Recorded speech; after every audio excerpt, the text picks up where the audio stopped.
first off, how did it feel hearing your name called 25th by the team you grew up cheering for? It was an amazing feeling, and I was so grateful. I think everybody gets out in that video. I was kind of, relieved, as some would say. I was kind of hoping at Chicago at 25. So when that pick came up, and it took so long for me, it took like forever. Yeah. So I was waiting there, just sweating, and then they said Muskegon, so I was like, okay, this is it. It's happening, and yeah, it was an unreal feeling. It was just. It was just a dream come true for sure. I was sitting next to Ezra, the broadcaster of Muskegon, at the draft, and we were screaming. And obviously, in the media section, we got in trouble a little bit. We were not supposed to do that, but we could not contain ourselves. When we heard Muskegon, I was like, "It's got to be Vaclav. It's got to be Vaclav." And like, how late was it at like during the night? Because it's 6 p.m. now at 11 a.m. here. So It was like 6 a.m. now, 6 a.m. here, and yeah, it was a long night for sure, but it kind of flew by. So it was already morning, it was already sun out, so we probably woke up the whole neighborhood right here because we were screaming so much. So it was a long night for sure. like a parade in your town. Nothing like that. Maybe it would have Stanley Cup one day. Nice, nice. So let's start there. Like, what would you do if, when you win a Stanley Cup with the Blackhawks? I mean, when that happens, I'm probably gonna take it home and take it for a ride. It would be amazing. So that's probably the plan. Cool, cool. And like, what was the moment like? What did you guys celebrate like with your entire family? Was there like specific food that you guys had catered for your draft party? Not really. We had a really low-key party. It was just my parents and my best friend. So we stuck the whole night, and I basically didn't sleep that day because I just couldn't. I wanted to go to sleep like an hour later, but I just Yeah. could not fall asleep properly. And basically the next day I flew to Chicago, so there was not really a party, but I got so many greetings, so many, my brothers called me, obviously, people around me called me, so I was really happy for that. What was your experience like in Chicago for Dev Camp? It was good. I liked it a lot. It was a good week. It was a fun week for sure. We didn't have ice, but we had hard workouts, I would say, but I enjoyed it. The city's beautiful. I fell in love with it immediately. Yeah, I hope I'm gonna repeat it next year. And you've had a really good year with Muskegon Lumberjacks. Obviously, you guys won the championship, and then you are going to UMass. So, what was the decision like going to UMass? Oh, there was always talks about me going to UMass. It was kind of a decision up to me ultimately because I was the last person to decide. They wanted me in. They kind of always wanted me in. I would say I was kind of on the edge of staying of one more year and kind of developing for one more year. But I kind of talked to myself, and I believe in the UMass and I believe in the coaching staff, and I know they believe in me. So I kind of just said to myself, like, hey, let's go for it. There's nothing to lose. And yeah, the next is gonna happen. Yeah, that's awesome. Like, what is some of the things that you're working on before you go to UMass? Well, getting bigger for sure. I think that's the biggest part. I'm definitely gaining weight during the summer, and it's gonna be a long process, but that's what I'm working on the most. Obviously, on ice, off ice, it's kind of stays the same from last year. Just, getting better in skating, getting stronger. Those two things are the most important things for me right now. Yeah, I'm gaining weight too, but it's not for muscle reasons. I don't know what's going on. The deep dish pizza out here is too good. I don't know if you've had it before, but it's just I just can't stop. So, like, what was the first time that you were like, I need to watch the Blackhawks? Was it during one of their 2010 to 2015 runs, or you just saw Patrick Kane highlights on YouTube? It was just, yeah, during the era of like 2013, I was probably playing NHL with, Jonathan Toews, Seabrook, Duncan Keith, all those guys. Maybe that's where I fell in love with it. Honestly, I was an NHL nerd back in the day when I was like 6. I probably shouldn't have played PlayStation by that time, but I did.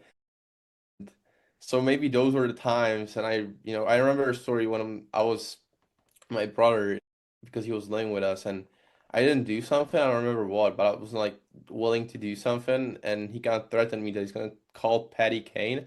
So I was so scared. I immediately did it because I was like, oh my God, he's gonna call him. So that's like one of the stories I remember till this day with Chicago and specifically Kane. So Yeah, that's awesome. Kane's doing like a media tour right now with a bunch of like Blackhawks creators and everything. Have you seen like just any of that stuff? Have you like gone into the recent media for the Blackhawks, like Connor Bedard stuff or documentaries and things like that? not as much. Obviously, I saw some things, but I'm definitely gonna look at it more now, being a part of it kind of. So yeah. What was a moment during those cup runs that you remember like staying up late, or did you have to watch all the games on recording? Like like I know Brent Seabrook had a overtime goal against the Red Wings and the Blackhawks were down 3-1, but the game probably was at like 6 a.m. for you guys. So what was one of those moments? Uh, I don't think there's a specific moment. I was young still. I was like, from like 6 to 12, I don't know, something like that. So it was mostly like highlights after, in the morning before school. That was kind of my to-go thing. I always watch highlights with my dad before school. So that's probably the one thing I always used to do. And I wanted to ask you about this because your dad sent it out and it went pretty viral on Blackhawks Twitter. And it was you making Anton Frondell fall at 9 years old and then going between the legs to score. Like, have you always been going between the legs to score? Because I've seen multiple clips of that. Is that like your go-to move? As well as like how long have you been playing against Anton? And was it cool seeing him at Dev Camp? Well, the first thing we were rooming together at Def Camp, so we definitely got closer. That clip is from WSI and in Italy. I remember that till this day because I could not score for God's sake. Why? I just couldn't that game. I tried everything, but I couldn't have a point. I don't know why we both I got game so much. It was like 10-1, which was not normal against that team with Anton and those Swedish guys. But I just kind of did that clip and I kind of blew past him. And obviously, everybody knew him by that time. He was a celebrity by that time when he was like 10. And then he slipped behind me. I just kind of went for it. Game the game was decided already, so I kind of went for it. And the celebration was another thing I love to see. Yeah, I remember him from a very young age because WSI and those international tournaments, and obviously kind of continued, and he got better and better and bigger and bigger. That clip is really funny. I like that for sure. It shows your competitive edge because you actually look like you were a little upset thinking about being down 10-1 when you were 9 years old. Way back when, I mean, that's awesome. Like, do you hate losing more than you love winning? That's a Kobe Bryant question, but what do you think? Definitely, yeah. I would say most of the guys have it like that. I think that's one of the reasons why hockey players are, successful because they just hate losing, and that's part of me also. So I know that you're a big Messi fan, and I actually got to go see Messi after our interview because he came to Chicago, and it was like an unreal experience. He didn't score, but he hit the crossbar. But can you tell me a little bit about other sports that you grew up watching and playing that kind of helped you cross train for hockey? I'm really glad I used to play basically all sorts of sports growing up. Whenever it's tennis, because tennis is a huge thing in Europe, especially Czech. Soccer, obviously. I played basketball kind of growing up later. When I started getting my size, I kind of got towards basketball. I started playing golf a few years ago, and I think every one of those sports gave me something, just a tiny bit that may be used in a game, and I just don't recognize it yet. But I think it was important for me to play other sports growing up, and it kind of shaped me towards the player I am now. And obviously, the Blackhawks added 2 6'6" players back to back. Who was taller, you or Mason West at the dev camp? Mason is for a tiny bit. It's kind of weird seeing somebody taller than me, but Mason is, yeah. That's awesome. I think he said he was 6'2" or 6'6" and a quarter, not 6'2", obviously. But Yeah. are you done growing or you continuing to grow? Probably, I would like to stop kind of now. It's so I would say so, yeah. And did you ever think of playing other positions other than forward? Like, were you thinking goalie when you were younger or defense? I was always goalie in my backyard with my brothers. I loved being a goalie. I don't know why. I would never be a goalie in a hockey game. It's crazy. So, but I always loved being goalie in our backyard. And that was probably it. On the ice, I was always a forward, and I kind of like scoring goals, so I stick with that. So after the first time we had our interview, you said you would like to be number 11 on like any team that you were on. That, like, I believe that that number is still available for the Blackhawks, but would st like number 11 still be your number that you would want on the Blackhawks? Blackhawks number 11 jersey? Definitely, yeah. I'm going to UMass, and I'm like, it's confirmed I'm gonna be 11 there. Nice. I was really happy for that because I texted my EQ in UMass like, hey, any sneak peek on a number, and he's like, you're 11. So I was like, hey, good thing. Like, thanks for letting me know. So yeah, 11 was always my family number, and I always used to play with it, and I love that number. And 24 is not a bad number either. I kind of fell in love with it this year, and if things don't go my way, I might switch back to 24 because it gave me definitely a lot of luck. Those two numbers are my favorites right now, yeah. Yeah, that's Kobe's number. I mean, that's a really famous number out here. I just Yeah. wanted to ask because Blackhawks Twitter was like, I need a Vaclav Nestrasil jersey. So what number am I supposed to get? I'm like, I'll ask, but I definitely needed to. So for the camera and for the audience, can you just pronounce your name? Because I know that there's been different pronunciations, and there was a NHL video of all the top prospects like saying their name, and I was like, why is Vaslav not there? So can you say it? Okay, so my name is Vaclav Nestrasil. I'm saying the last name wrong. That's on me. It is so hard Nestrasil. for Nestrasil. Nestrasil. It's the H sound. Nobody can really say that. Okay. Okay. Well, you heard it first here, guys. It's that. It's Vaslav N. And so can I wanted to ask you about like what your biggest strength is and also a player that you model your game after. I know somebody asked at the combine, but you didn't have one.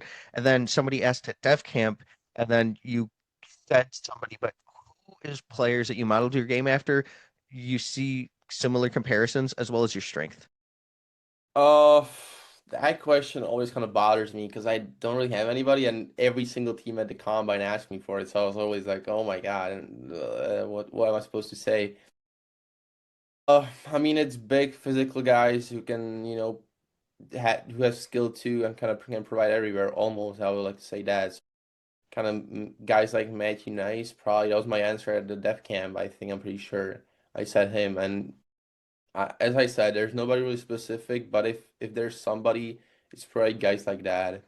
And well, yeah, one of my strengths, I think I can kind of play at every position, every part of the game. Basically, I can provide on power play, PK. I can, I'm pretty good forechecker. I can play, physical hockey, but I also have some skills to me as well. So that's probably my strength. That's what I would say. Yeah, you're a very unique player being so tall and skilled. So it is hard. So I did want to ask. It was Matthew Nyes at the dev camp. So thank you for staying with me and answering that one. But obviously, like what kind of legacy do you want to leave in hockey? That's a good question. Well, I mean, I think everybody wants to be a Hall of Famer and an insane hockey player. Uh, I don't know if it's a hockey legacy thing. I would just like to be a good person at the end of the day, and that's probably the most important thing for me. So whenever I make 20 years in the NHL or whenever I don't crack an NHL spot, I still want to be remembered as a good person and somebody that guys like to be around with. And who were your line mates at Muskegon? Because you answered the best question, or you gave me the best answer out of any prospect I talked to. And I talked to like 120 prospects this year. So this was the best answer. And Ezra was with me on the interview. And I asked, like, what two line mates would maximize your potential the most out of any? And you said your line mates at Muskegon. So who were those line mates? It was David Klee and Jack Galanick, and I would still stick that with an answer till this day. Well, you have another Muskegon Lumberjack teammate who's going to be a first round pick next year, and that's Tynan Lawrence. Can you tell me a little bit about his game? Because everybody is pretty excited. I mean, I talk to him a lot, and he's always the first one I bring when I talk to NHL teams because I kind of want to help him, but yeah, I know he's gonna help himself a lot next year, and I don't think that it's really needed. Uh, yeah, he's an insane hockey player with, he's a hockey player I've never seen before. I mean, I played with Sash last year, and I would still say Tynan is better at 16 than Sash was his draft year, which is really insane to say because I love Sash and how he plays hockey, but Tynan is he's just different, and he's definitely gonna be a great prospect next year. I kind of think he's overlooked right now, but that time's gonna come for sure. And yeah, and he's a good person too. I really like him as a friend, and I really like him, being around him. He kind of knows that he's really good, and his mentality is kind of perfect for a hockey player. So I don't really think there's anything stopping him. I wish him the best for next year, and hopefully I can meet him at Def Camp next year. Yeah, that's awesome. I love that answer. I hope so too. Obviously, you were talking about Sash. What was the conversation like after you got drafted by the Blackhawks? Did he call you and was like, "Oh my God"?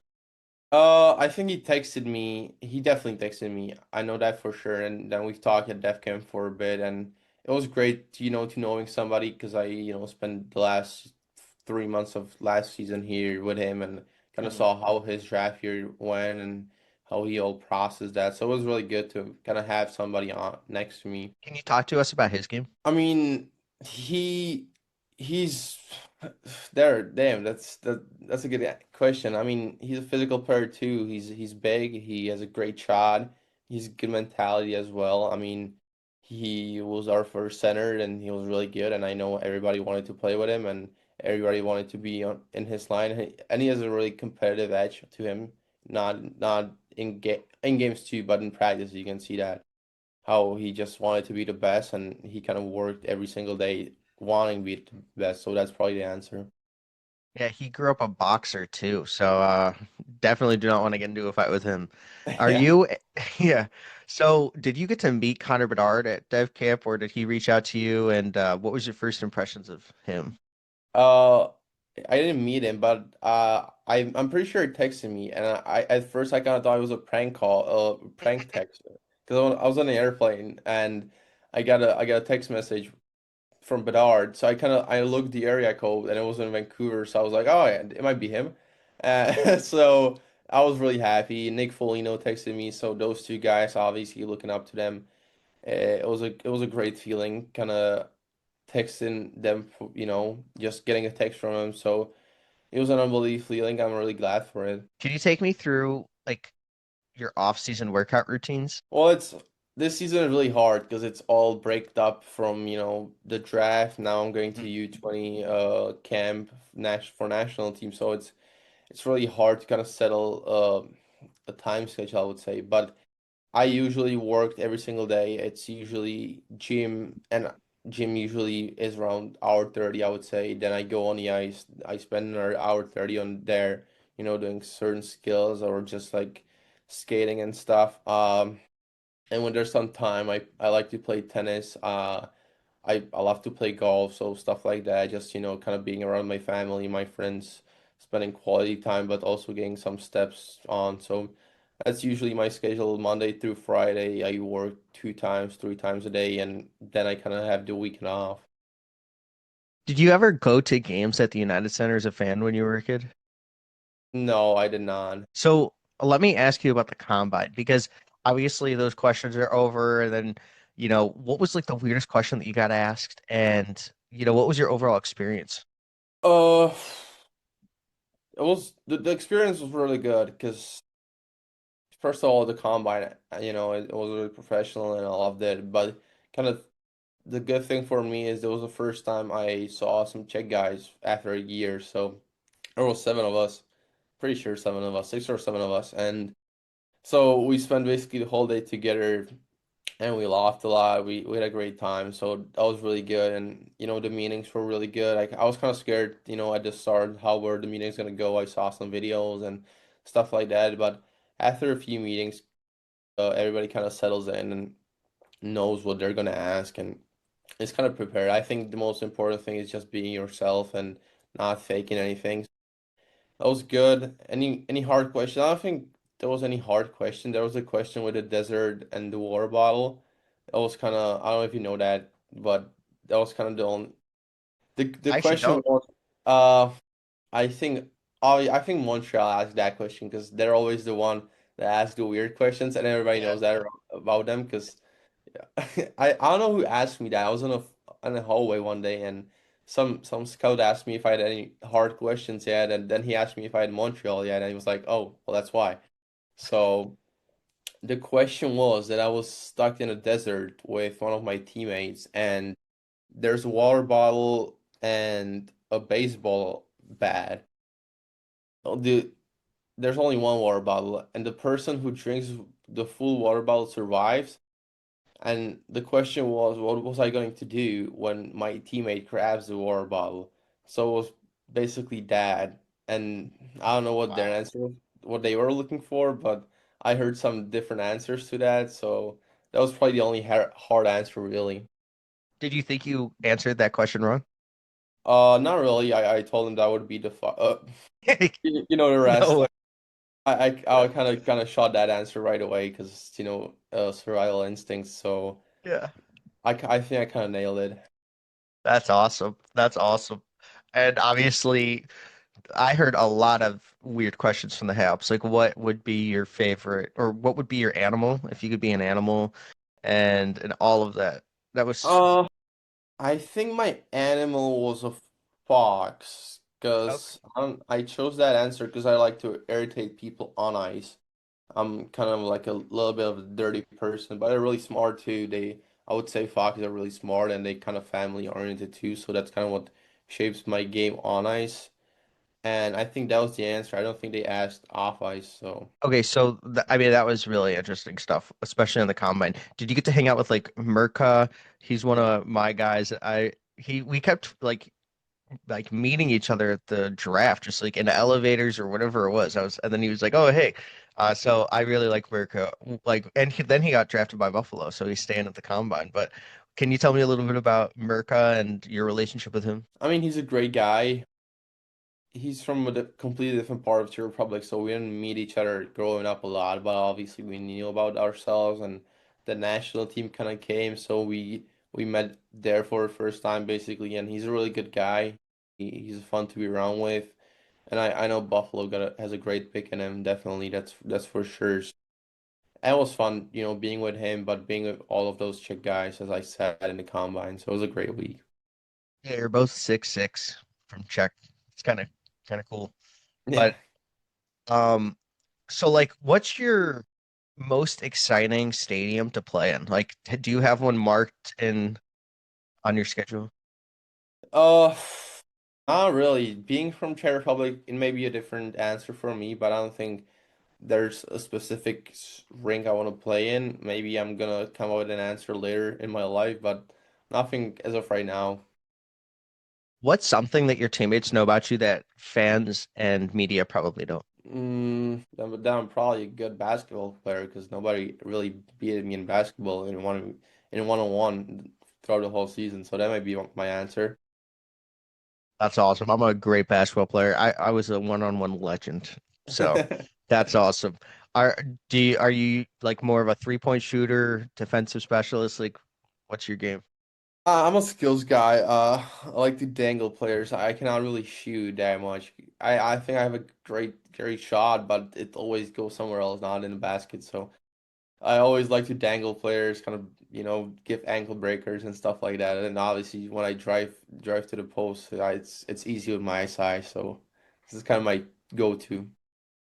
What are some basketball teams that or players that you grew up watching? I mean, I always like Steph Curry when I was younger. His three-point shot and. I don't really watch basketball a lot, but it's usually superstars. Then I kind of lean towards Kobe Bryant and his mentality. Obviously Michael Jordan, those guys.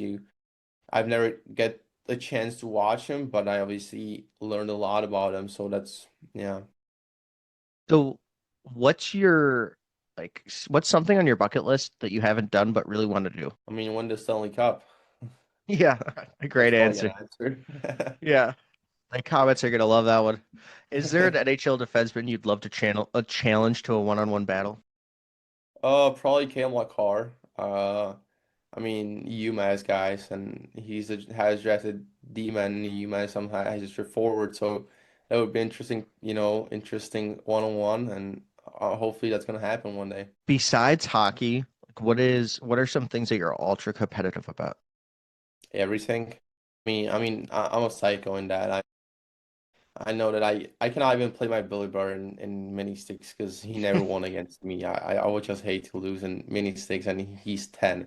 So that was kind of hard on him, but Oh god. Yeah. everything really, yeah. So let's like what is your favorite part of the game? Like or the rush, power play, penalty kill, scoring a game winner, like Uh, yeah, I would say those late tied games when it's 1-1, 5 minutes to go when the game is on the line, and I like those situations. I like to play in those situations. So maybe that's the answer, really.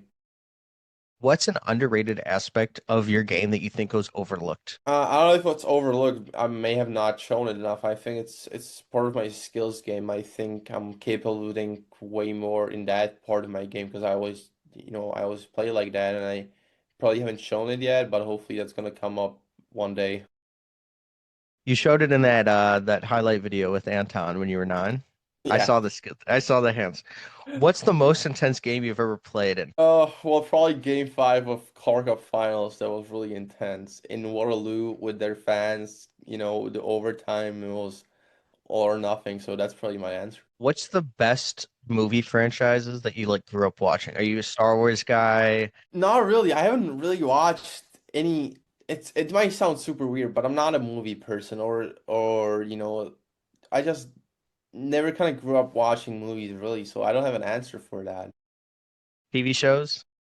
Not really. I liked Okay. Friends when I was growing up. That was my TV show, but that's probably and yeah. Honestly, just focusing in on hockey, I think that's the best. What's one teammate who makes you laugh the most? Oh, that's a good question. We had a lot of guys who I laughed a lot. I think it was my close friend, Rudolf Berskans. He's an 08 from Latvia, played in Muskegon, or still playing. And yeah, he was one of my closest friends. He sat right next to me, so probably him. So, what do you think is your path? Like, you have a 20-year NHL career. Would you want to be a GM or a coach, you think? Probably a GM rather than a coach. I would say, being a manager or, even a scout, kind of being in a behind the scenes type of guy more. Cool, cool. And is there just like one hockey memory that you've kind of stuck with you the most during your hockey journey?